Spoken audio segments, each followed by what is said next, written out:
आनन्दमानन्दकरं प्रसन्नं ज्ञानस्वरूपं निजबोधरूपं योगीन्द्रमीशं बहुरोगिवैद्यं श्रीमद्गुरुं नित्यमहं नमामि। श्रीमद्गुरुं नित्यमहं नमामि। यं ब्रह्मा वरुणेन्द्र रुद्रमरुतः स्तुवन्ति दिव्यैस्तवैः वेदैः साङ्गपदक्रमोपनिषदैः गायन्ति यं सामगाः। ध्यानावस्थिततद्गतेन मनसा पश्यन्ति यं योगिनो यस्यान्तं न विदुः सुरासुरगणाः। देवाय तस्मै नमः। देवाय तस्मै नमः। नारायणं नमस्कृत्य नरं चैव नरोत्तमं देवीं सरस्वतीं व्यासं ततो जयमुदीरयेत्। ततो जयमुदीरयेत्।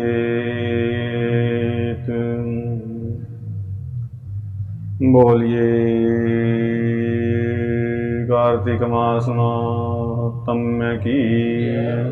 बोलिए लक्ष्मी नारायण भगवान की। शंकर भगवान की। और शंकर भगवान की जय हो। ओम इष्ट देवीभ्यो नमः, कुल देवीभ्यो नमः, स्थान देवीभ्यो नमः, ग्राम देवीभ्यो नमः, एतत् कर्म प्रधान देवीभ्यो नमः, सर्वेभ्यो देवीभ्यो नमो नमः। कार्तिक मास की जय। आज 19वें अध्याय की कथा है, जिसमें राजा पृथु कहते हैं नारद जी से कि सेतिहासमिदं ब्रह्मन् महात्म्यं कथितं मम अत्याश्चर्यकरं सम्यक् तुलस्यात् तच्छ्रुतं मया। हे महाराज, आपने इतिहास सहित अति आश्चर्यजनक जो है तुलसी के महात्म्य और व्रत का वर्णन किया। ये मैंने भली भांति श्रवण किया अच्छे ढंग से। तो यज ऊर्ज व्रतिनः पुंसः फलम महत् उदाहृतम तत्पुनर्ब्रूहि महात्म्यम केन चीर्ण मिदम कथम। पूछा कि केन चीर्णाम इदम कथम, कार्तिक व्रत करने वाले पुरुष का फल जो आपने कहा है, अब फिर महात्म्य कहिए और हमें ये बताइए कि ये व्रत पहले किसने किया। तो नारद जी बताते हैं, कहते हैं कि असित सह्याद्रि विषये कर वीर पुरे पुरा ब्राह्मणो धर्मवित कश्चिद धर्म दत्तेति विश्रुतः। कि सह्याचल पर्वत पर करवीर नामक नगर में धर्मदत्त नाम से प्रसिद्ध एक ब्राह्मण रहता था और विष्णु व्रत करह सस्वद विष्णु पूजा रतः सदा द्वादशाक्षर विद्यायाम जप निष्ठोति प्रियः। वह सदा विष्णु जी का व्रत करने वाला था, निरंतर विष्णु पूजा में तत्पर रहता था और द्वादशाक्षर मंत्र का जप भी करता था। उसमें निष्ठावान था, बड़ी निष्ठा से द्वादशाक्षर मंत्र का जप करता था। और बताया कि अतिथि प्रिय, अतिथियों को का वो प्रिय था और उसको अतिथि बड़े प्रिय थे। अभ्यागतों का सेवक था, सेवा करता था आने वालों की। तो एक समय वह कार्तिक महीने में प्रहर भर रात्रि रहते, अभी रात्रि प्रहर भर बाकी थी, यानी कि सूर्योदय से एक प्रहर पहले हरि जागरण के निमित्त हरि मंदिर को गया और हरि पूजोपकरणान प्रगृह्य व्रजता तदा।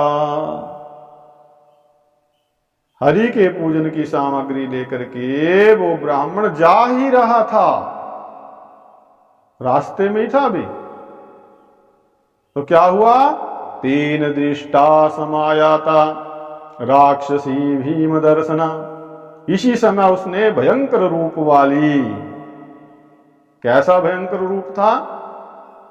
वक्रदंष्ट्रा लोलजिह्वा निमग्ना रक्तलोचना दिगंबरा शुष्कमांसा लंबोष्ठी घर घर स्वना।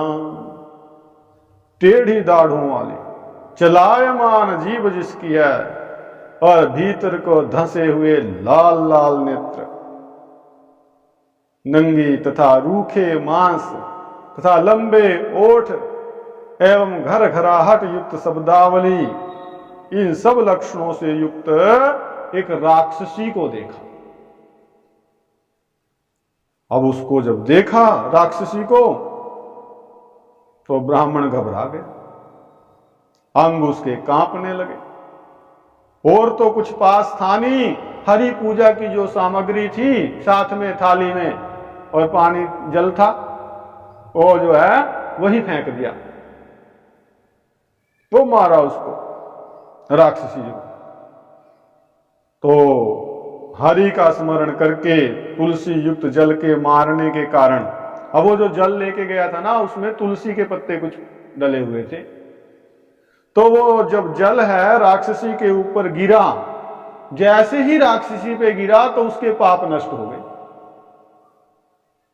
पाप नष्ट हुए तो इसके बाद पहले जन्म के कर्मों के परिपाक से उत्पन्न अपनी दशा का स्मरण करके वो दंडवत प्रणाम करके उस ब्राह्मण से बोली। कौन? वो राक्षसी।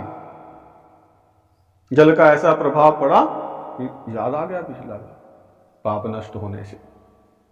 और क्या कहती है वो? कलहा, कलहा उसका नाम था। कलहो वाच पूर्व कर्म विपाकेन दशा मेताम गतास्मयहम तत्कथम तु पुनर्विप्र प्राप्नुयामुत्तमाम गतिम। कला कहती है कि पूर्व कर्म के फल से मैं इस दशा को प्राप्त हुई हूं, इसलिए हे ब्राह्मण मैं कैसे उत्तम गति को प्राप्त होऊं, ऐसा कोई उपाय बता। नारद जी बता रहे हैं कि भली भांति प्रणाम करके अपने कर्म को कहती हुई उस कलहा को देख करके, उस राक्षसी को देख करके वो ब्राह्मण जो है बड़ा विस्मित हुआ और बोला उससे, भी किस कर्म के फल से तू ऐसी दशा को प्राप्त हुई है? ऐसा कौन सा तुमने कर्म किया था? तू कहाँ की है, कौन है, कैसा तेरा शील है, सब मुझको बताओ। तो वो कलहा बताती है कि सौराष्ट्र नगरे ब्राह्मण भिक्षु नामा भवद्विजः तस्याहम गृहिणी पूर्वम कलहाख्योति निष्ठुरा। सौराष्ट्र नगर में भिक्षु नाम का एक ब्राह्मण था। ब्राह्मण का नाम क्या बताया? भिक्षु। और मैं उसकी पत्नी थी, मेरा नाम था कलहा। झगड़ा करने, नाम ही ऐसा है, और यथा नाम तथा गुण, जैसा उसका नाम था वैसे उसमें गुण थे। बता रही है कि मैं बड़ी निष्ठुर थी, निष्ठुर, और मैंने कभी वचन से भी अपने भर्ता का, अपने स्वामी का, अपने पति का भला नहीं किया। कभी उसे मीठा अन्न खाने को नहीं दिया, कोई भोजन नहीं कराया मीठा, और सदा पति को धोखा देती रहती थी। तो मुझ कलहा से जब वो ब्राह्मण उद्विग्न हो गया, परेशान हो गया, तब उसने दूसरी स्त्री से विवाह करने का विचार किया। उसने सोचा कि चलो मैं दूसरा विवाह करता हूं। और मैंने क्या प्रतिक्रिया की फिर, जब मुझे पता लगा कि ये दूसरा विवाह कर रहा है, वो बड़ा क्रोध आया मेरे, कुपित होकर के मैं विष खा करके, विष जहर खा करके मृत्यु को प्राप्त हुई। मैंने जहर खा लिया और मैं मर गई। और यम के दूत जो हैं वो मुझे बांध करके मारते हुए यमलोक में लेकर गए। तो यमराज ने मुझे देखा, देख करके चित्रगुप्त से पूछा, कहा कि चित्रगुप्त, इसने क्या काम किया है, देखो इसने भला या बुरा जो भी कर्म किया है ये उसका फल पाए। कला कहती है कि तब चित्रगुप्त मुझे धमकाते हुए कहे, क्या कहते हैं, पहले तो मुझे धमकाया और फिर धर्मराज जी को बताया चित्रगुप्त ने कि महाराज इसने कोई शुभ कर्म नहीं किया, अनया तो शुभम कर्म कृतम किंचिन्न विद्यते बल्कि मिष्ठान्नम भुंजमानयेयम न भर्तरी तदर्पितम। इसने कोई अशुभ कर्म नहीं किया और स्वयं जो है मीठे अन्न को खाती थी, मिष्ठान, और अपने पति को इसने नहीं दिया, अकेली खा जाती थी, कोई मिठाई आती थी। तो इससे यह वल्गुली नामक पक्षी की योनि में पड़ के अपनी विष्ठा स्वयं खाती रहे। तो जो अपने पति को वो मिष्ठान नहीं देती थी, स्वयं खा लेती थी, उसका क्या फल मिला कि वल्गुनी नामक कोई पक्षी है जो अपनी विष्ठा भी आप खाता है, वैसी वो बन जाए। दूसरा, जो हमेशा अपने पति से झगड़ा करती थी, द्वेष करती थी उससे, इसलिए ये विष्ठा खाने वाली सूकर योनि में प्राप्त हो, सूरी बन जाए और सदा भोजन पकाने के पात्र अर्थात कढ़ाई और बटुली आदि में अकेली भोजन करती थी, जिन पात्रों में पकाती थी उनमें खा लेती थी आप ही। ये भी बड़ा भारी पाप है। इसलिए यह अपने उत्पन्न किए बच्चों को खाने वाली बिल्ली की योनि में जाए। अब एक और बड़ा पाप किया था। बड़ा पाप क्या? आत्महत्या की थी। इसने अपने पति पर क्रोध करके आत्महत्या की थी, जहर खा लिया था। तो उसका क्या फल है? जहर खाने का फल बताया क्या मिलता है और क्या इसे मिले कि इसलिए यह अति निंदित प्रेत शरीर में रहे, प्रेतनी बने। यह तुम्हारे दूतों द्वारा मरुस्थल में पहुंचाने योग्य है, जहां प्रेत बड़ा कष्ट पाते हैं और वहां प्रेत शरीर में स्थित रह करके बहुत काल पर्यंत तक दुख भोगे और फिर अशुभ कर्म करने वाली है जो 3 योनियां बताई हैं, वल्गुली पक्षी वाली, सूरी वाली है, और एक बताई बिल्ली, तो फिर इन योनियों को प्राप्त हो। कला बोली कि तदनुसार, उसके अनुसार जो चित्रगुप्त जी ने मेरी सजा निर्धारित की थी,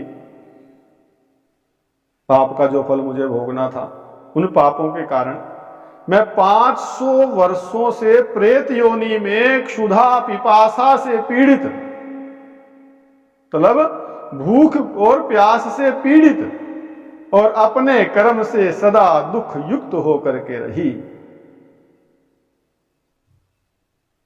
और जब भूख प्यास से बहुत पीड़ित थी, बहुत दुखी थी, तो एक वैश्य के शरीर में प्रवेश करके दक्षिण दिशा में कृष्णा और वेणी, इन दोनों नदियों के संगम पर मैं आई। तो जब उनके तट पर पहुंची तभी शिव जी तथा विष्णु जी के गणों ने मुझे उसके शरीर से दूर कर दिया, जाने नहीं दी। तो हे ब्राह्मणोत्तम, तदंतर क्षुधा से पीड़ित मैं तुम्हारी दृष्टि में आई और तुम्हारे हाथ के तुलसी दल युक्त जल के संसर्ग से मेरे पातक दूर हो गए, मेरे पाप कट गए। जो तुलसी दल मिला हुआ जल मेरे ऊपर चढ़ा गिरा तो उससे मेरे पाप जो है दूर हो गए। तो हे ब्राह्मण श्रेष्ठ, अब मुझ पर कृपा करो, ऐसी कृपा करो जिससे कि मैं आगे होने वाली जो 3 योनियां हैं और ये जो जिस योनि में अब हूं मैं प्रेत योनि में, इनसे मुक्ति पा जाऊं। तो इस प्रकार जो है कलह के वचन सुन करके और पूर्व के कर्म से उत्पन्न उसकी गलानी देख करके, भाई हाँ ये पश्चाताप कर रही है, पछता रही है, इसको गलानी हो रही है अपने पूर्व के कर्मों के कारण, इसका चित्त जो है चलायमान हो रहा है, इसकी चित्त वृत्ति। वो ब्राह्मण जो है बहुत देर तक, बहुत समय तक विचार करता रहा, सोचता रहा और अच्छी तरह सोच विचार के फिर उसने निर्णय लिया और कुछ वचन कहे। अब ब्राह्मण ने क्या कहा, क्या इसका समाधान निकाला, ये 20वें अध्याय की कथा है।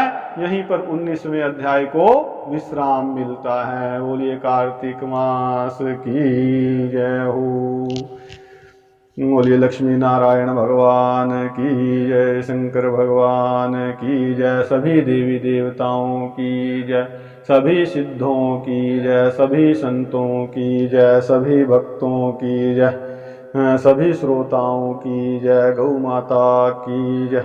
बोलिए अपने अपने गुरु महाराज की जय। धर्म के अधर्म का, प्राणियों में विश्व का जयकारा वीर बजरंगे हर हर